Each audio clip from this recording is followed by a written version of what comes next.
This is Sanjit Rai and you are watching SB Concept classes. Here you learn how to 10 science by most effective lectures, absolutely free. Guys, we are going to start your syllabus. Today we start class 10 syllabus from chemistry. This is your first lessons, chemical reaction and equations. In this chapter we will cover some topics, that is chemical reactions, chemical equations, balanced chemical equations, implication of a balanced chemical equations, types of chemical reactions.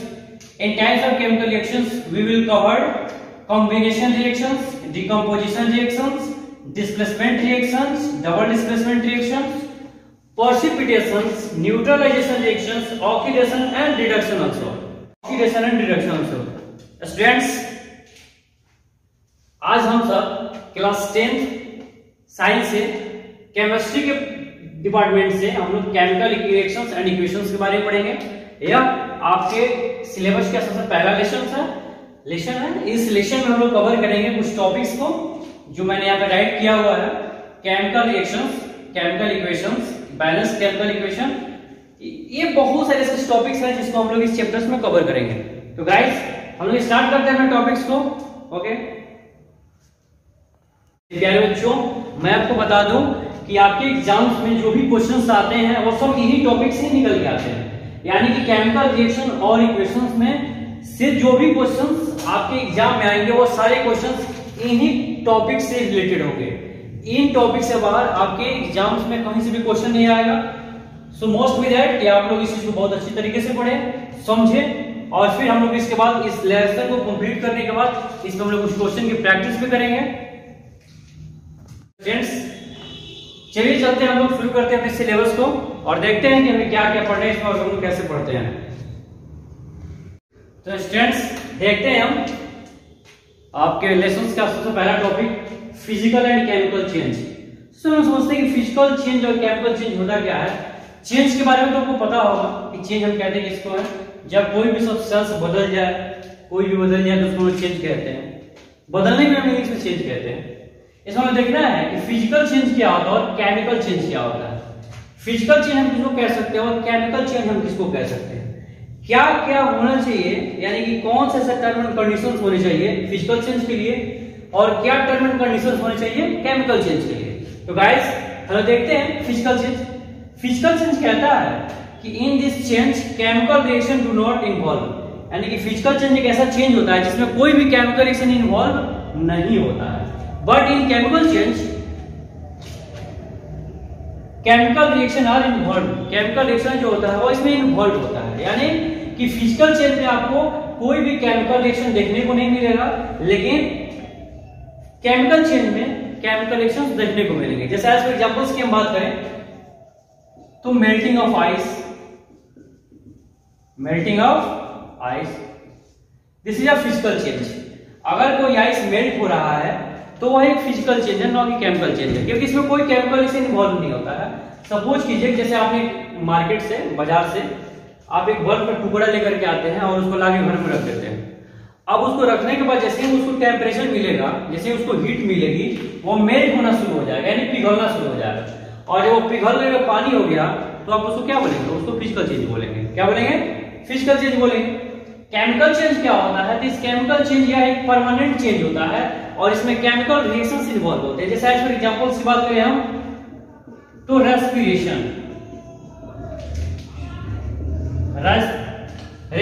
Is a chemical change. इस respiration में chemical change होता है जिसमें chemical reactions involve होते हैं। अगर suppose कीजिए जैसे आपने O2 ले लिया, आपने O2 ब्रीथिंग में ले लिया, तो ये O2 फिर बॉडी से CO2 के फॉर्म में बाहर होता है, CO2 के फॉर्म में बाहर होता है। यानी कि अगर आपने एक बार में O2 को बॉडी के अंदर इंजेक्ट किया, देन ये CO2 बन के क्या होगा, बॉडी से आउट होगा। This is a chemical change. इसमें क्या हो रहा है कि एक सब्सटेंस अगर अपने फॉर्म को बदल दिया तो फिर अपने पहले वाले फॉर्म में कम बैक नहीं करता है। लेकिन फिजिकल चेंज एक ऐसा चेंज होता है जिसमें एक बार सब्सटेंस अपने फॉर्म को चेंज कर दिया, देन वो अगेन उसी फॉर्म में वापस आ सकता है। जैसे आपने आइस को मेल्ट किया, आइस वाटर बन गया, पानी बन गया। अब क्या हुआ कि आपने इसी पानी को स्टोर किया एक बोतल में और उस बोतल को जगह पे रख दिया फ्रिज के अंदर। अब काफी समय रखने के बाद आप क्या देखते हैं कि फिर जो मेल्ट हुआ वाटर था, यानी जो पिघला हुआ पानी था, ये पानी फिर आइस के रूप में बन जाता है।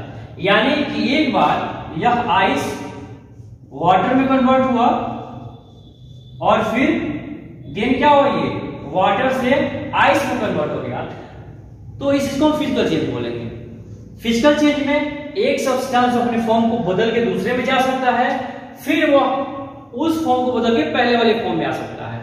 लेकिन केमिकल चेंज एक ऐसा चेंज होता है जिसमें अगर एक बार कोई सब्सटेंस अपने फॉर्म को बदल के दूसरे किसी का फॉर्म ही कर लेता है, तो फिर वो दूसरे फॉर्म से निकल के पहले वाले फॉर्म में वापस नहीं आता है। इसलिए इसको परमानेंट चेंज भी बोल सकते हैं और इसको एक हम टेम्पररी चेंज भी बोल सकते हैं। गाइस अनदर एग्जांपल्स, जैसे दूसरा एग्जांपल्स क्या हो सकता है guys, burning of candle. Burning of candle,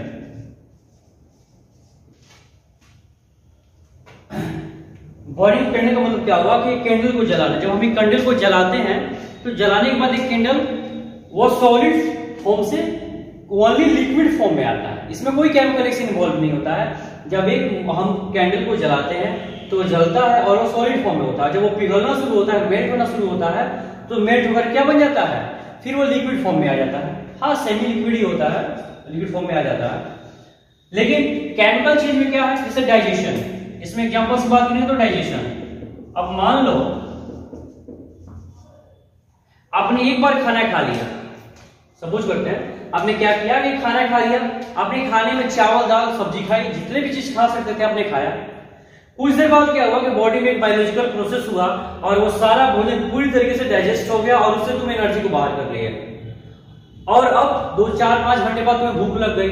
अब तुम सोच रहे हो कि हम जो मटेरियल्स पहले खाए थे, यानी कि 3 घंटे पहले हम बहुत अच्छा खाना खाए थे, वो खाना मुझे अभी चाहिए और वो समझ जाओ घर में अवेलेबल हो नहीं उस टाइम, तो क्या करोगे, अब तुम कितना हो रोओगे, चिल्लाओगे, छटपटाओगे। लेकिन वो फूड जो तुम्हारे बॉडी के अंदर इंजेक्ट हो चुका है, जो डाइजेस्ट हो चुका है और जिसे एनर्जी बाहर आ चुकी है, वो कभी भी फिर जो मटेरियल्स तुम 2 घंटा पहले खाए थे उस रूप में नहीं आ सकता है।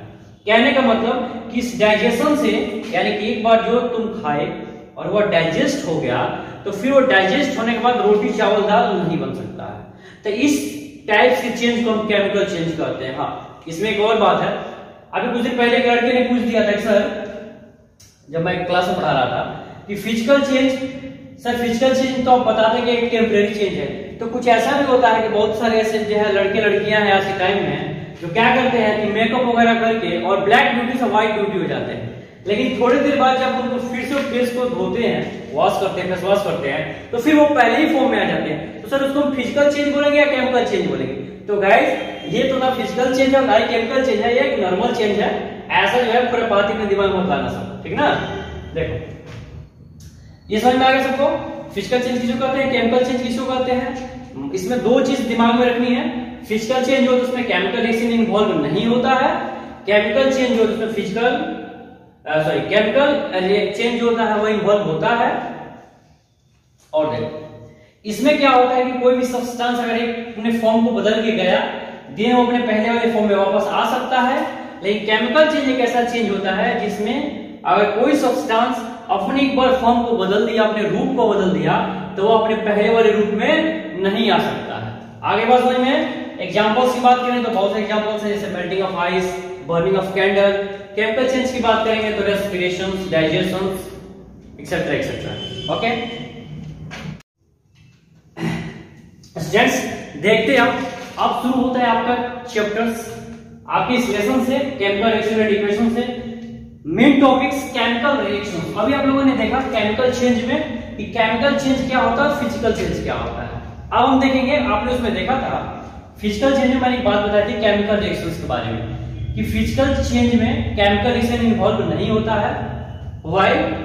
केमिकल चेंज में केमिकल रिएक्शंस इन्वॉल्व होता है। गाइस देखते हैं तो ये केमिकल रिएक्शन होता क्या है। हम केमिकल रिएक्शन क्या है किसको सकते हैं, तो ये कहता है when 2 or more elements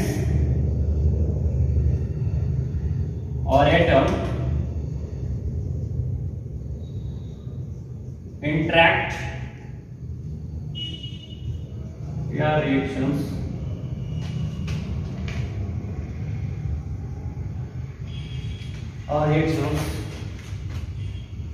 to each other, then new substance and new property formed. Chemical reaction होता क्या है? तो ये कहता है कि when two or more substances are interact or react to each other, then formed new substance and new property. बच्चों chemical reaction होता क्या है इसको समझो ऐसे। केमिकल रिएक्शन एक ऐसा प्रोसेस है जिसमें दो एलिमेंट्स मिल सकते हैं या दो एटम्स मिल सकते हैं।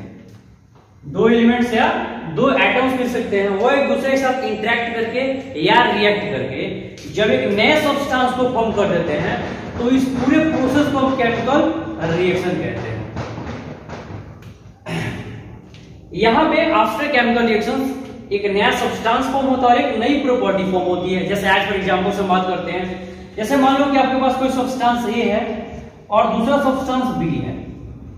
आपके पास दो सब्सटेंस है जिसमें एक सब्सटेंस का नाम ए है और दूसरे सब्सटेंस का नाम बी है। या सपोज करो मान लेते हैं कि एक सब्सटेंस ऐसा है जिसका नाम रामू है और दूसरा सब्सटेंस ऐसा है जिसका नाम कालू है।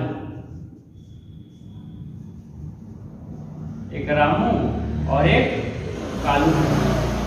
अब क्या होता है कि जब रामू और कालू एक दूसरे के साथ रिएक्शन करते हैं तो जो नया सब्सटेंस बन जाता है उस सब्सटेंस का नाम मान लो कि घनश्याम है। उस नए सब्सटेंस का नाम क्या है? घनश्याम। अब ये घनश्याम बना कैसे? तो यह रामू और कालू का आपस में रिएक्शन करने की वजह से क्या हुआ? घनश्याम बन गया। तो इस प्रोसेस को हम केमिकल प्रोसेस कहेंगे, केमिकल रिएक्शंस कहेंगे। जैसे मैंने यहां भी बताया था, मान लो कि हम रामू को ए मान लेते हैं और कालू को बी मान लेते हैं। रामू को ए मान लिया और कालू को बी मान लिए, तो जो यहाँ पे नया सब्सटेंस फॉर्म हुआ आपका वह ए बी होगा। क्या होगा? ए बी होगा। अब यह ए बी जो होगा इसकी प्रॉपर्टी इनके प्रॉपर्टी से अलग होगी। सपोज जैसे मान लो कि रामू झगड़ालू है और ये जो है बहुत जेंटलमैन टाइप का आदमी है कालू। नाम तो है इसका कालू लेकिन है बहुत जेंटलमैन टाइप का। अब ये दोनों जो है आपस में रिएक्शंस किए, तो जब रिएक्शंस किए तो एक नया सब्सटेंस तैयार हो गया जो घनश्याम है। अब घनश्याम इन दोनों की प्रॉपर्टी से अलग हो सकता है। वो मे भी हो सकता है घनश्याम इसकी प्रॉपर्टी का हो, या ये हो सकता है घनश्याम इसकी प्रॉपर्टी का हो, या ये भी हो सकता है कि ना तो इसकी प्रॉपर्टी का हो और ना ही इसकी प्रॉपर्टी वाला हो, घनश्याम एक बिल्कुल अलग प्रॉपर्टी वाला हो। केमिकल रिएक्शन यही कहता है। जैसे अगर हम अपने एग्जांपल्स की एग्जैक्ट एग्जांपल मान लेते हैं कि यहाँ हाइड्रोजन और ऑक्सीजन, जब हाइड्रोजन ऑक्सीजन के साथ मिलकर के रिएक्शंस किया, क्या किया?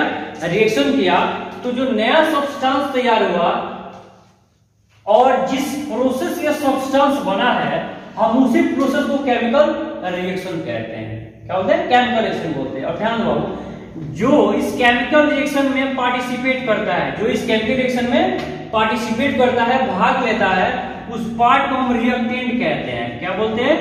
रिएक्टेंट बोलते हैं। और जो यानी कि रिएक्टेंट की मिलने के बाद जो बनता है उसको हम लोग प्रोडक्ट कहते हैं। क्या बोलते हैं?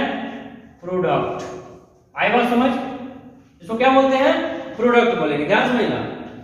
केमिकल रिएक्शन क्या होता है? तो केमिकल रिएक्शंस में दो अलग अलग प्रकार के एलिमेंट्स मिलते हैं और उनके मिलने से एक अलग प्रकार का सब्सटेंस तैयार होता है, जिस सब्सटेंस की प्रॉपर्टी मिलने वाले सब्सटेंस की प्रॉपर्टी से अलग होती है। अब जैसे आप लोग यहां देखेंगे क्या कि हाइड्रोजन एक गैस है, ऑक्सीजन भी एक गैस है, यानी इन दोनों की प्रॉपर्टी यहाँ गैसियस है, यानी कि गैस वाली प्रॉपर्टी है दोनों। ये और ये बिल्कुल फ्रीली मूव करते हैं हमारे इन्वायरमेंट में, जबकि वाटर क्या है? यह एक लिक्विड नेचर का है। या क्या है? एक लिक्विड नेचर का है। यह गैस की तरह कंप्लीटली एयर में मूव नहीं कर सकता है, यानी ये चारों तरफ घूम नहीं सकता है। ये इनकी तरह आवारा नहीं है, ये बहुत शरीर ज्यादा है। गैस क्या होते हैं? ये बहुत आवारा होते हैं, घूमते ही रहते हैं, पूरे इन्वायरमेंट में घूमेंगे, इनके ऊपर किसी का काबू नहीं होता।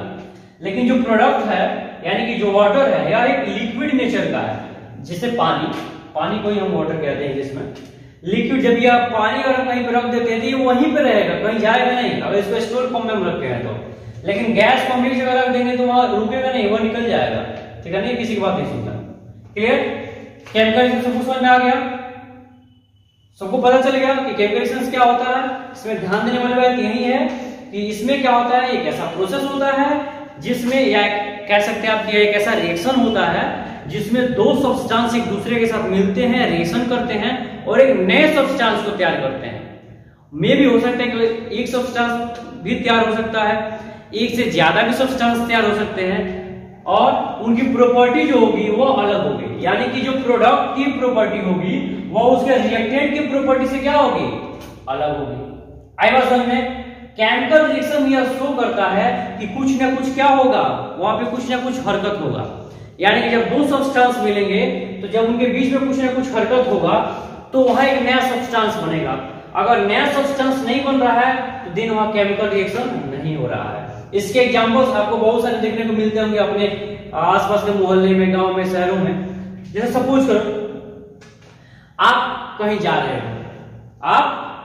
हो, आप बाइक से एक डायरेक्शन से आप दूसरी तरफ जा रहे हो बाइक से, और उधर से भी कोई आदमी आपकी तरफ आ रहा है। अभी सब कुछ नॉर्मल चल रहा था ना, तो आप उसको जानते थे ना ही वो आपको जानता था, ठीक ना। अब क्या हुआ कि आप दोनों में आके टकरा गए आपस में। अब दोनों जब टकराए तो दोनों में लड़ाई हो गई, झगड़ा छिड़ गया। अब दोनों जितने भी थे अपने में झगड़ा वगड़ा करके तुम लोग फिट हो गए। अब क्या होता है कि झगड़ा करने के बाद अब क्या हुआ कि तुम दोनों के नाम से FIR दर्ज हो गया थाने में। अब FIR दर्ज होने के बाद यानी कि पहले तो सब चीज नॉर्मल था, तुम ना उसको जानते थे ना ही वो उसको जानता था, ना ही वो तुमको जानता था। अब जब तुम दोनों की लड़ाई हुई तो एक नया चीज वहां तैयार हो गया, तो उसमें कौन इन्वॉल्व हो गया, कानून इन्वॉल्व हो गया। अब जो प्रॉपर्टी तुम्हारी थी, जो प्रॉपर्टी उसकी थी, उससे ठीक अपोजिट प्रॉपर्टी किसकी हो गई, कानून की हो गई। अब वो तुम दोनों की खैरियत लेगा। आई बात समझ में? वही काम यहाँ कौन करता है, केमिकल रिएक्शन करता है।